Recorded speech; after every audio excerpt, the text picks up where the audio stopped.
दोस्तों, आप लोगों को आज नई कहानी हम एक सुनाने वाले हैं, जो प्रेमचंद की एक प्रसिद्ध कहानी है जिसका नाम है दो बैलों की कथा। इस कहानी को सुन के बहुत ही अच्छा लगेगा आप लोगों को, तो इस कहानी को ध्यानपूर्वक सुनिए और नए हैं तो वीडियो को लाइक एंड सब्सक्राइब करिए। चलिए इसी के साथ कहानी को स्टार्ट करते हैं। जानवरों में गधा सबसे ज़्यादा बुद्धिमान समझा जाता था। हम जब किसी आदमी को परले दर्जे का बेवकूफ़ कहना चाहते हैं तो उसे गधा कहते हैं। गधा सचमुच बेवकूफ़ है या उसके सीधेपन, उसकी निरापद सहिष्णुता ने उसे यह पदवी दे दी है, इसका निश्चय नहीं किया जा सकता। गाय सींग मारती है, ब्याई हुई गाय तो अनायास ही सिंहनी का रूप धारण कर लेती है। कुत्ता भी बहुत गरीब जानवर है, लेकिन कभी कभी उसे भी क्रोध आ ही जाता है, किंतु गधे को कभी क्रोध करते नहीं सुना न देखा। जितना चाहो गरीब को मारो, चाहे जैसी खराब सड़ी हुई घास सामने डाल दो, उसके चेहरे पर कभी असंतोष की छाया भी ना दिखाई देगी। लेकिन गधे का एक छोटा भाई और भी है, जो उससे कुछ ही कम गधा है, और वह है बैल। जिस अर्थ में हम गधा का प्रयोग करते हैं, कुछ उसी से मिलते जुलते अर्थ में बछिया के ताऊ का भी प्रयोग करते हैं।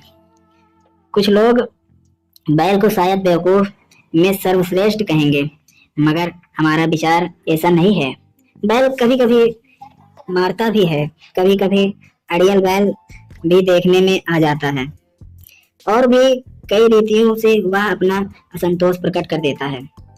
अतएव उसका स्थान गधे से नीचा है। छुरी काशी के दोनों बैलों के नाम थे हीरा और मोती। दोनों पछाही जाति के थे, देखने में सुंदर, काम में चौकर, डेल में ऊंचे, बहुत दिनों साथ रहते। दोनों में भाईचारा को गया था और दोनों आमने सामने या आसपास बैठे हुए एक दूसरे से मूक भाषा में विचार विनिमय करते थे। जिस वक्त ये दोनों बैल हल या गाड़ी में जोत दिए जाते और गर्दन हिला हिला कर चलते, उस वक्त हर एक की यही चेष्टा होती थी कि ज्यादा से ज्यादा बोझ मेरी ही गर्दन पर रहे। दिन भर के बाद दोपहर या संध्या को दोनों खुलते तो एक दूसरे को चाट चूट कर अपनी थकान मिटा लिया करते। नाद में खली भूसा पड़ जाने के बाद दोनों साथ उठते, साथ नाद में मुंह डालते और साथ ही बैठते थे। एक मुंह हटा लेता तो दूसरा भी हटा लेता था। संयोग की बात यह है कि छुरी ने एक बार हुई को ससुराल भेज दिया। बैलों को क्या मालूम वो क्यों भेजे जा रहे हैं। समझे मालिक ने हमें भेज दिया। अपना यो बेचा जाना उन्हें अच्छा लगा या बुरा, कौन जाने, पर झूरी के साले गया को घर तक गोई ले जाने में दांतों पसीना आ गया। पीछे से हाँकता तो दोनों दाएं बाएं भागते, पगहिया पकड़कर आगे से खींचता तो दोनों पीछे को जोर लगाते, मारता तो दोनों सींग नीचे करके हुकारते। अगर ईश्वर ने उन्हें वाणी दी होती तो झूरी से पूछते, तुम हम गरीबों को क्यों निकाल रहे हो? हमने तो तुम्हारी सेवा करने में कोई कसर नहीं उठा रखी। अगर इतनी मेहनत से काम न चलता था तो और काम ले लेते, हमें तो तुम्हारी चाकरी में मर जाना कबूल था। हमने कभी दाने चारे की शिकायत नहीं की। तुमने जो कुछ खिलाया वह सिर झुकाकर खा लिया, फिर तुमने हमें जालिम के हाथ क्यों भेज दिया? संध्या समय दोनों बैल अपने नए स्थान पर पहुंचे। दिन भर के भूखे थे, लेकिन जब नाद में लगाए गए तो एक ने भी उसमें मुंह नहीं डाला। दिल भारी हो रहा था, जिसमें उन्हें अपना घर समझ रखा था, वह आज उनसे छूट गया था। यह नया घर, नया गांव, नए आदमी, सब उन्हें बेगाने से लगते थे। दोनों ने अपने मूक भाषा में सलाह की, एक दूसरे को कनखियों से देखा और लेट गए। जब गांव में सोता पड़ गया तो दोनों ने जोर मार कर पगहे तुड़ा ले डाले और घर की तरफ चले। पगहे बहुत मजबूत थे, अनुमान ना हो सकता था कि कोई बैल उन्हें तोड़ सकेगा। पर इन दोनों में इस समय दूनी शक्ति आ गई थी। एक एक झटके में रस्सियां टूट गई।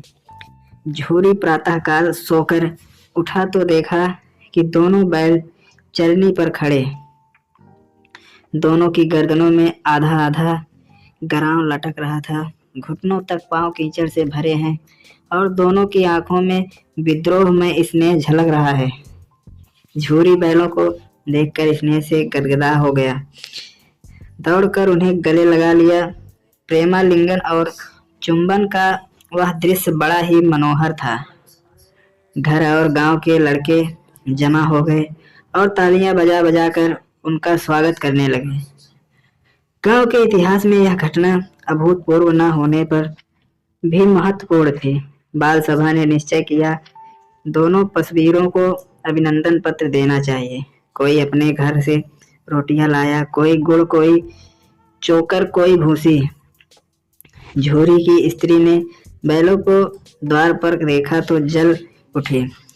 बोली, कैसे नमक हराम बैल हैं कि एक दिन वहां काम न किया भाग खड़े हुए।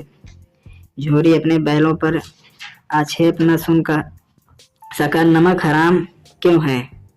चारा दाना न दिया होगा तो क्या करते? स्त्री ने रोब के साथ कहा, बस तुम ही तो बैलों को खिलाना जानते हो, और तो सभी पानी पिला पिला कर रखते हैं। झूरी ने चिढ़ाया, चारा मिलता तो क्यों भागते? स्त्री चिढ़ी, भागे इसलिए कि वे लोग तुम जैसे बुद्धुओं की तरह बैलों को सहलाते नहीं, खिलाते हैं तो रगड़ कर जोतते भी हैं। ये दोनों ठहरे कामचोर भाग निकले। अब देखो कहाँ से खली और चोकर मिलता है। सूखे भूसे के सिवा कुछ न दूंगी, खाए चाहे मरे। वही हुआ। मजूर को कड़ी ताकीद कर दी गई कि बैलों को खाली सूखा भूसा दिया जाए। बैलों ने नाद में मुंह डाला तो फीका फीका, ना कोई चिकनाहट ना कोई रस। क्या खाए? आशा भरी आंखों में द्वार की ओर ताकने लगे। झूरी ने मजूर से कहा, थोड़ी सी खली क्यों नहीं डाल देता? वे मालकिन मुझे मार ही डालेंगे। चुरा कर डाला ना दादा, पीछे से तुम भी उन्हीं किसी कहोगे। दूसरे दिन झूरी का साला फिर आया और बैलों को ले चला। अब कि उसने दोनों को गाड़ी में जोता। 2-4 बार मोती ने गाड़ी को सड़क की खाई में गिराना चाहा, पर हीरा ने संभाल लिया। वह ज्यादा सहनशील था। संध्या के समय पर घर पहुंचकर उसने दोनों को मोटी रस्सियों से बांधा और कल की शरारत का मजा चखाया। फिर वही सूखा भूसा दिया। अपने दोनों बैलों को खली, चूनी सब कुछ दे। दोनों बैलों का ऐसा अपमान कभी न हुआ था। झूरी इन्हें फूल की छड़ी से भी न छूता। उसकी टिटकार पर दोनों उड़ने लगते थे। यहाँ मार पड़ी आहत सम्मान की व्यथा तो थी। उस पर मिला सूखा भूसा नाद की तरह आंखें तक न उठाई। दूसरे दिन गया ने बैलों को हल में जोता, पर इन दोनों ने जैसे पांव न उठान की कसम खा ली थी। वह मारते मारते थक गए, पर दोनों ने पांव न उठाया। एक बार जब उस निर्दयी ने हीरा की नाक में खूब डंडे जमाए तो मोती को गुस्सा काबू के बाहर हो गया। हल लेकर भागा। हल, रस्सी, जुआ जो तो सब टूट टाट कर बराबर हो गया। गले में बड़ी बड़ी रस्सियां न होती तो दोनों पकड़ाई में न आते। मोती दिल में ऐंठ कर रह गया। आ पहुंचा और दोनों को पकड़ कर ले चला। कुशल हुई कि उसने इस वक्त मार पीट ना की, नहीं तो मोती भी पलट पड़ता। उसके तेवर देखकर गया और उसके सहायक समझ गए कि इस वक्त टाल जाना ही अच्छा है। आज दोनों के सामने फिर वही सूखा भूसा लाया गया। दोनों चुपचाप खड़े रहे। घर के लोग भोजन करने लगे। उस वक्त एक छोटी सी लड़की 2 रोटियां लिए निकली और दोनों के मुंह में देकर चली गई। उस एक रोटी से इनकी भूख तो क्या शांत होती, पर दोनों के हृदय को मानो भोजन मिल गया। यहाँ भी किसी सज्जन का वास है। लड़की भैरव की थी। उसकी माँ मर चुकी थी। सौतेली माँ उसे मारती रहती थी। इसलिए इन बैलों से इसलिए इन बैलों से उसे एक प्रकार की आत्मीयता हो गई थी। दोनों दिन भर जोतते जाते, डंडे खाते, अड़ते, शाम को थान पर बांध दिए जाते और रात को वही बालिका उन्हें 2 रोटियां खिला जाती। प्रेम के इस प्रसाद की वह बरकत थी कि 2-2 गाल सूखा भूसा खाकर भी दोनों दुर्बल न होते थे, मगर दोनों की आंखों में रोम रोम में विद्रोह भरा हुआ था। एक दिन मोती ने मूक भाषा में कहा, अब तो नहीं सहा जाता हीरा, क्या करना चाहते हो? एक आध को सींगों पर उठाकर फेंक दूंगा, लेकिन जानते हो वह प्यारी लड़की जो हमें रोटियां खिलाती है उसी की लड़की है जो इस घर का मालिक है।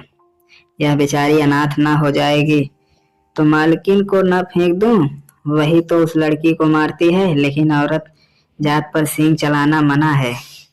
यह भूले जाते हो? सहसा घर का द्वार खुला है और वही लड़की निकली। दोनों सिर झुकाकर उसका हाथ चाटने लगे। दोनों की पूंछ खड़ी हो गई।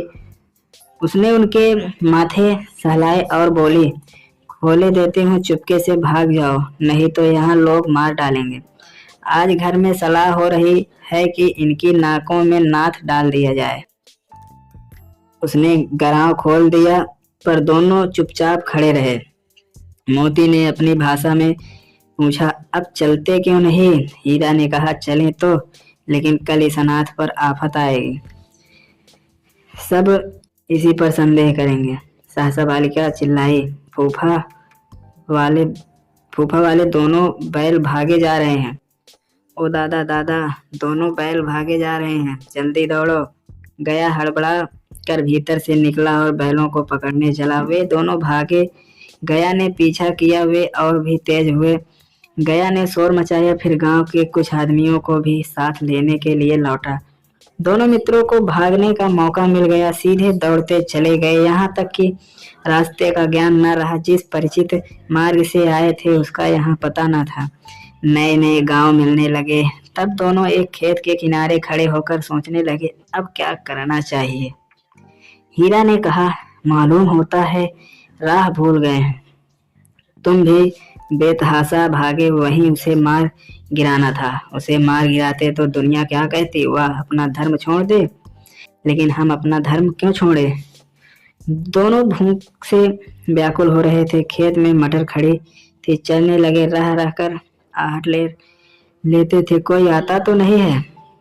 जब पेट भर गया, दोनों ने आजादी का अनुभव किया तो मस्त होकर उछलने कूदने लगे। पहले दोनों ने डकार ली, फिर सींग मिलाए और एक दूसरे को ठेलने लगे। मोती ने हीरा को कई कदम पीछे हटा दिया, यहाँ तक कि वह खाई में गिर गया।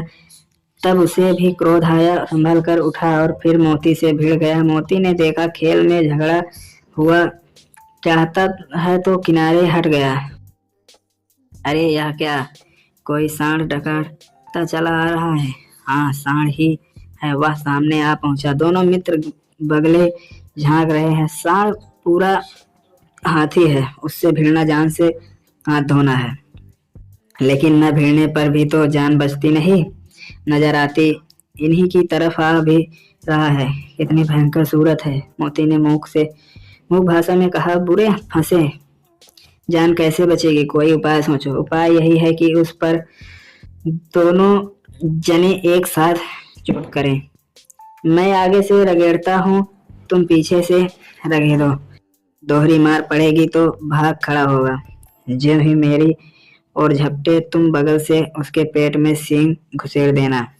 जान जोखिम में है, पर दूसरा उपाय नहीं है। दोनों मित्र जान हथेलियों पर लेकर लपके। सांड को संगठित शत्रुओं से लड़ने का तजुर्बा ना था।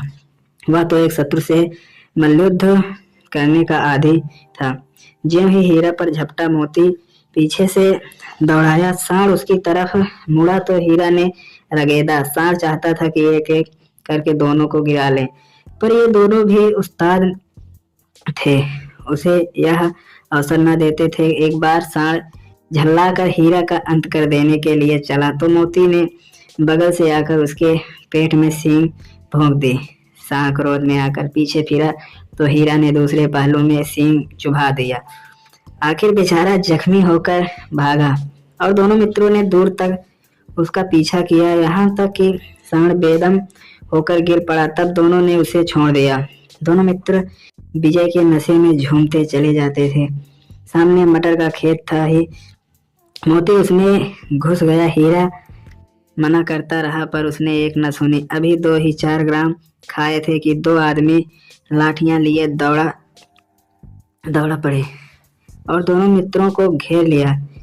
हीरा तो मेड़ पर था, निकल गया। मोती खींचे हुए खेत में था, उसके खुर कीचड़ में घुसने लगे, न भाग सका, पकड़ लिया गया। हीरा ने देखा संगी संकट में है तो लौट पड़ा, फंसेंगे तो दोनों साथ फंसेंगे। रखवालों ने उसे भी पकड़ लिया। प्रातःकाल दोनों मित्र कांजी हाउस में बंद कर दिए गए। दोनों मित्रों को जीवन में पहली बार ऐसा साबिका पड़ा कि सारा दिन बीत गया और खाने को एक दिन का भी ना मिला। समझ ही में ना आता था वह कैसा स्वामी है। इससे तो गया फिर भी अच्छा था। यहाँ कई भैंसें थी, कई बकरियां थी, कई घोड़े, कई गधे, पर किसी के सामने चारा न था। जमीन पर मुर्दों की तरह पड़े थे। कई तो इतने कमजोर हो गए थे कि खड़े भी ना हो सकते थे। सारा दिन दोनों मित्र फाटक की ओर टकटकी लगाए ताकते रहे पर कोई चारा लेकर आता नहीं दिखाई दिया। तब दोनों ने दीवार की नमकीन मिट्टी चाटनी शुरू की, पर इससे क्या तृप्ति। रात को जब भी कुछ भोजन न मिला तो हीरा के दिल में विद्रोह की ज्वाला दहक उठी। मोती से बोला, अब तो रहा नहीं जाता मोती। मोती ने सिर लटकाए हुए जवाब दिया, मुझे तो मालूम होता है प्राण निकल रहे हैं। इतनी जल्दी हिम्मत ना हारो भाई, यहाँ से भागने का कोई उपाय निकालना चाहिए। आओ दीवार तोड़ डालें। बाड़े की दीवार कच्ची थी, हीरा मजबूत तो था ही। अपने नुकीले सींग दीवार में गड़ा दिए और जोर मारता मिट्टी का एक चिप्पड़ निकल आया। फिर तो उसका साहस बढ़ा। उसने दौड़ दौड़ कर दीवार पर चोट की और हर चोट में थोड़ी थोड़ी मिट्टी गिरने लगी। उसी समय कांजी हाउस का चौकीदार लालटेन लेकर जानवरों की हाजिरी लेने आ निकला। हीरा का यह उजड़पन देखकर उसने उसे कई डंडे रसीद किए और मोटी सी रस्सी से बांध दिया। मोती ने पड़े पड़े कहा, आखिर मार खाई, क्या मिला? कुछ परवाह नहीं, यूं भी तो मारना ही है। सोचो दीवार खुद जाती तो कितनी जानें बच जाती। इतने भाई यहाँ बंद हैं, किसी की देह में जान नहीं है। 2-4 दिन और यही हाल रहा तो सब मर जाएंगे। हाँ यह बात तो है। अच्छा तो लो फिर मैं भी जोर लगाता हूँ। मोती ने भी दीवार में उसी जगह सींग मारा। थोड़ी सी मिट्टी गिरी और हिम्मत बढ़ी। फिर तो वह दीवार में सींग लगाकर उसे तरह जोर करने लगा, मानो किसी प्रतिद्वंदी से लड़ रहा हो। आखिर कोई 2 घंटे की जोर आजमाई के बाद दीवार ऊपर से लगभग 1 हाथ गिर गई थी। उसने दोनों शक्ति से दूसरा धक्का मारा तो आधी दीवार गिर पड़ी। दीवार का गिरना था कि अधमरे से पड़े हुए सभी जानवरों चेत उठे। तीनों घोड़ियां सरपट भाग निकली, फिर बकरियां निकली, इसके बाद भैंसे भी खिसक गई, पर गधे अभी तक ज्यों के त्यों खड़े थे। हीरा ने पूछा, तुम दोनों क्यों नहीं भाग जाते? एक गधे ने कहा, जो कहीं पकड़ लिए जाए तो क्या हरज है, अभी तो भागने का अवसर है। हमें तो डर लगता है या हम यहीं पड़े रहेंगे।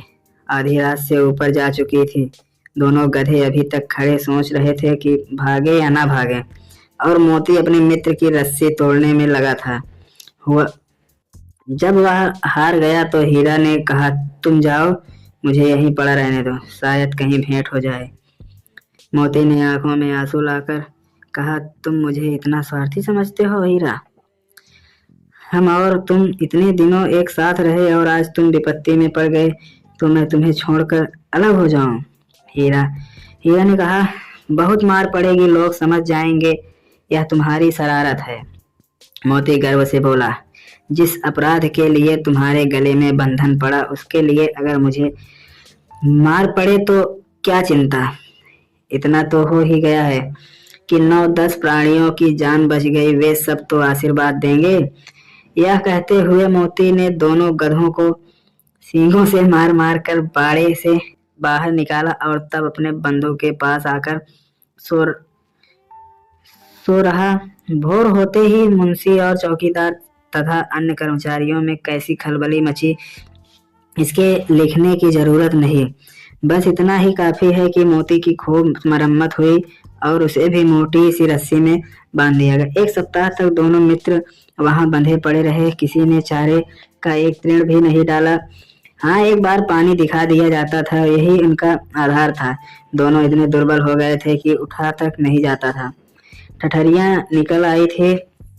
एक दिन बाड़े के सामने डुग्गी बजाने लगी और दोपहर होते ही वहां 50-60 आदमी जमा हो गए। तब दोनों मित्र निकाले गए और उनकी देखभाल होने लगी। लोग आकर उनकी सूरत देखते और मन फीका करके चले जाते। ऐसे मृतक बैलों का कौन खरीदार होता।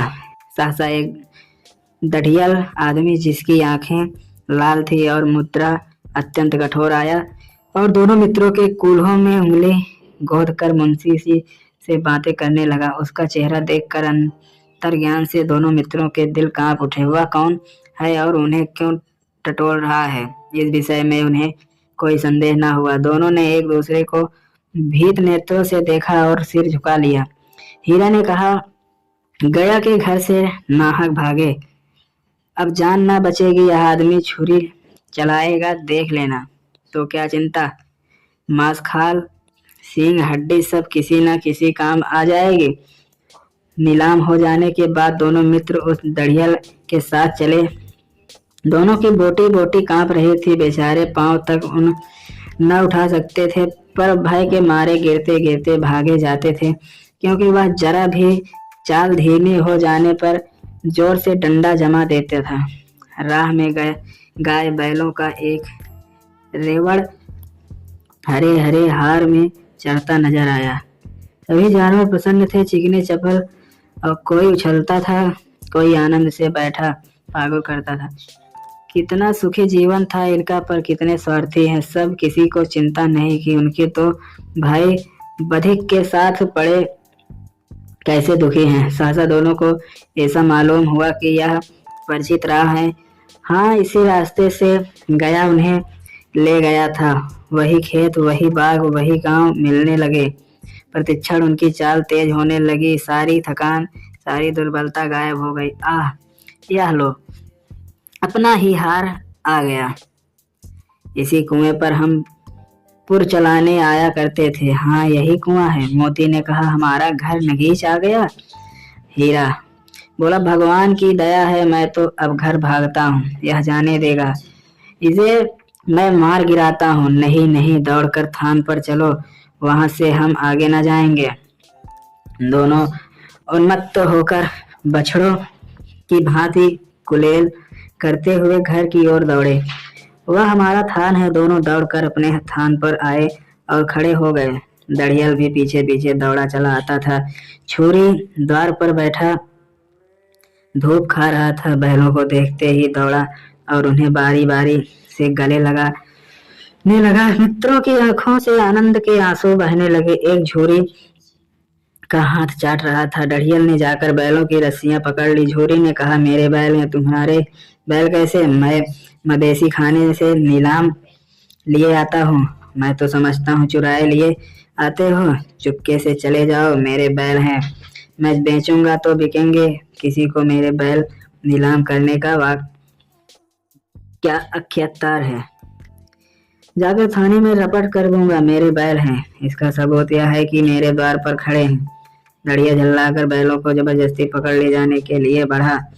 उसी वक्त मोती ने सींग चलाया। दढ़ियल पीछे हटा। मोती ने पीछा किया। दढ़ियल भागा, मोती पीछे दौड़ा। गांव के बाहर निकला।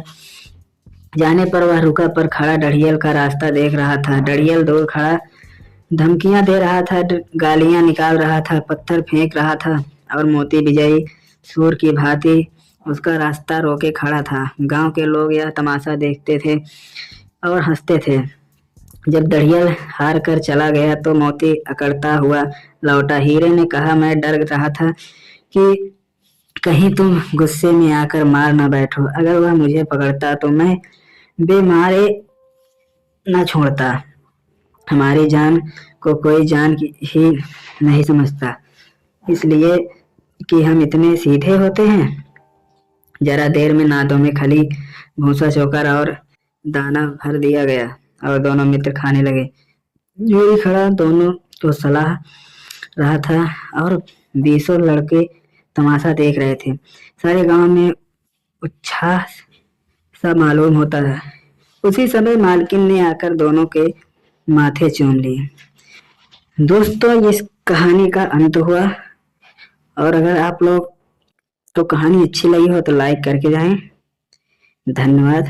आगे की कहानी देखें।